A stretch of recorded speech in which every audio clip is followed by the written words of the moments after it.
عسلامة، اش نحويكم؟ لاباس عليكم؟ السلام عليكم ورحمة الله وبركاته. اللهم صل وسلم على سيدنا محمد وعلى آله بيته الطاهرين. بسم الله ما شاء الله. اليوم باش نعملوا البسيسة. المرة اللي فاتت عملت بسيسة بالفرينة المرحية. المرة هذه لقيت الحبوب الكاملة هذه باش نعملوا بها البسيسة كما بسيسة زمان نعملوها في تونس ان شاء الله.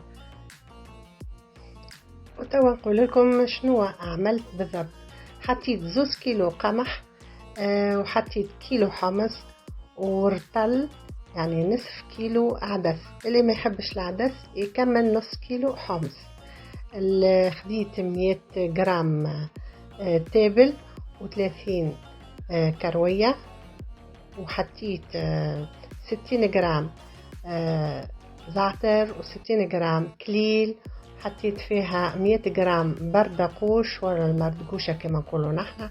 حطيت الورد 20 جرام، وحطيت البسباس 60 جرام، والحبة حلاوة 60 جرام، والورد قلت لكم عليه 20 جرام. شوية ترونجية هكايا ذيك ما تتحسبش، يعني شوية وبرا يمكن 8 جرامات مش برشا.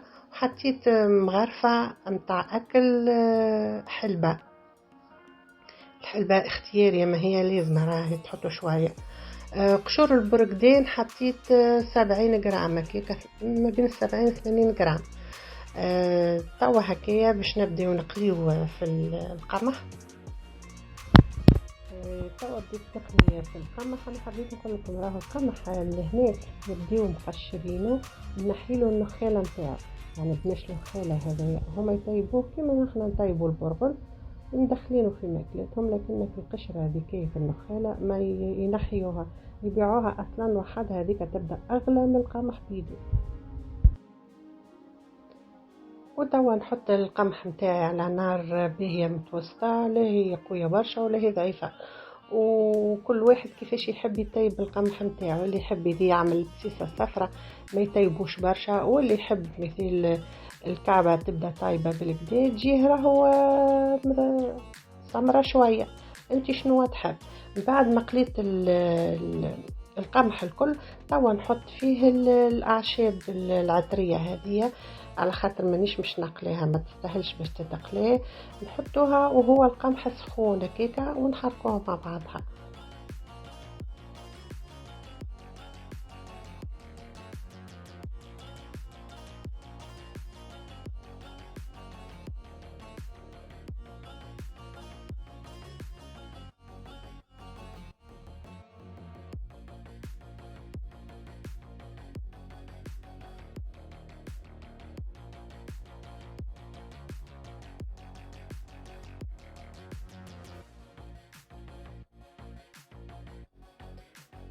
كملت خليتهم مع بعضهم. توا باش نقلي الحمص.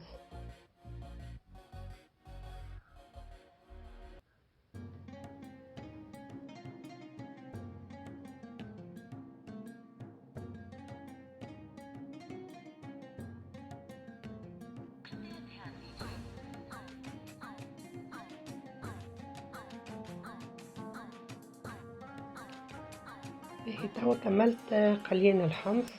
قليته زاده بالكدا الحمص، نعرفوا البقول يعني يعملوا الغازات. ومن بعد قليت العدس. بالنسبه للعدس هذه اول مره انا نعمل البسيسه فيها العدس. اللي يحب يعمل العدس يعني تكثر يعني من الحمص، حتى الحمص يجي ألذ أنا عندي أنا يعني. أما هي جات بنينة ذقتها وكل جات بنينة ما شاء الله.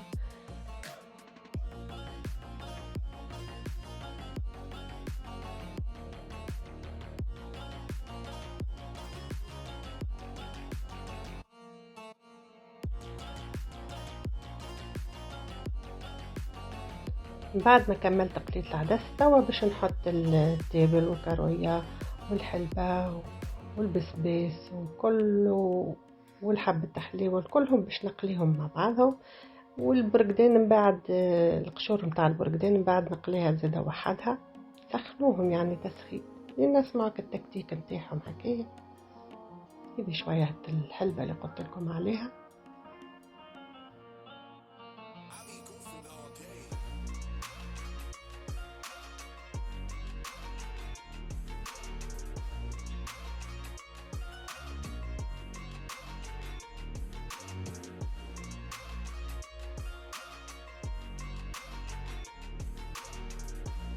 هيك كي تبدا تكتك هكاكا صايي يعني سخنت آه، التوابل هذوكم نحطوهم، وتوا نقلي البرقدين نعرجو ما نحرقوش دوبة دوبة.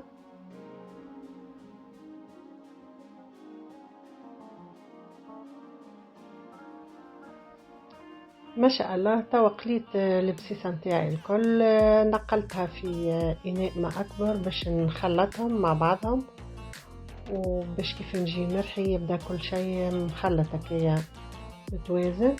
نخلطو الكل هكا، شوفوا ما شاء الله كيفاش معبية بالفاح تجي بنينة لذيذة تشرح.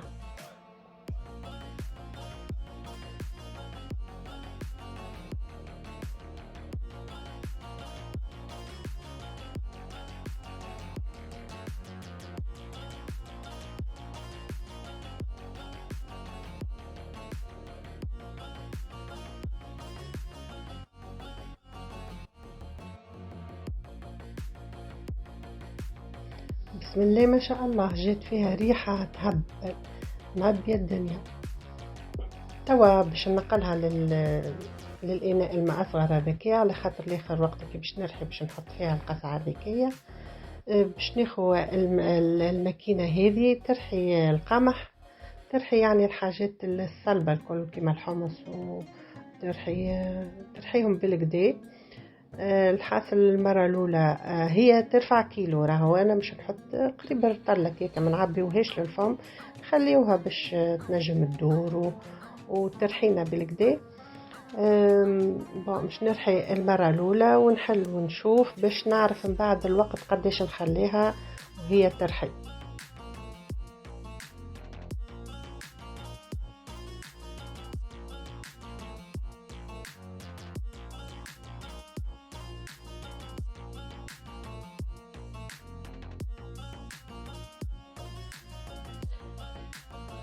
رحيتها شوية ومن بعد حليتها، شفت ما بين صوابعي هكايا نلقاها مازالت تستاهل شوية أخرى باش نزيد نرحيها، سكرت عليها وزيت رحيتها وكيكا نعرف من بعد الوقت شنو اللي باش نخليها تترحى.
نعتذر شوية على التصوير ماهوش لك الكل، على خاطر راني بيد واحدة نصور ونرحي.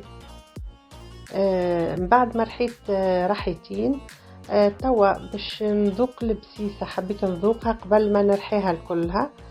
قلت نشوفها، حطيت شوية سكر وزيت وخلطت وذقت، قلت باش نشوفها كان ناقصة حاجة مثل هكايا نزيدها.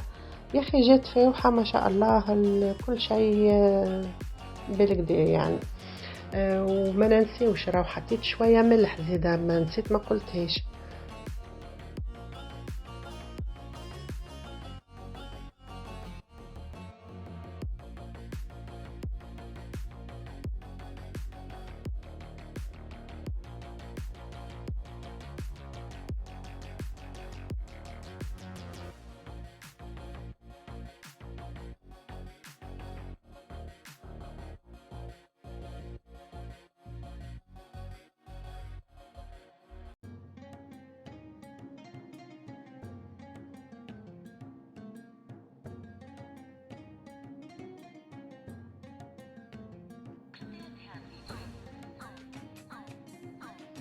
بسم الله ما شاء الله. من بعد ما رحيتها زيادة ريحتها تهبل.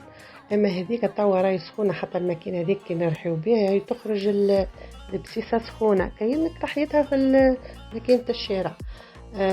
انا نحرك فيها كيكه باش نخلطها وندخلها في بعضها باش الفاح والكل يدخلوا في بعضهم في البسيسه الكل هكا تبدا متوازنه.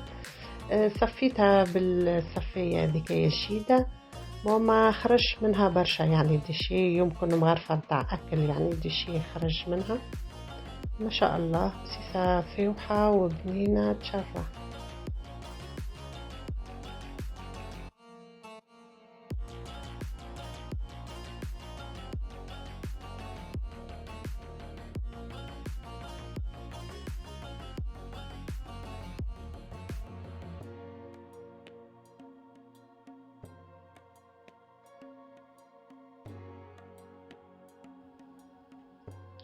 هذا هو الديشي اللي خرجته مغرفة نتاع اكل، يعني مش برشا.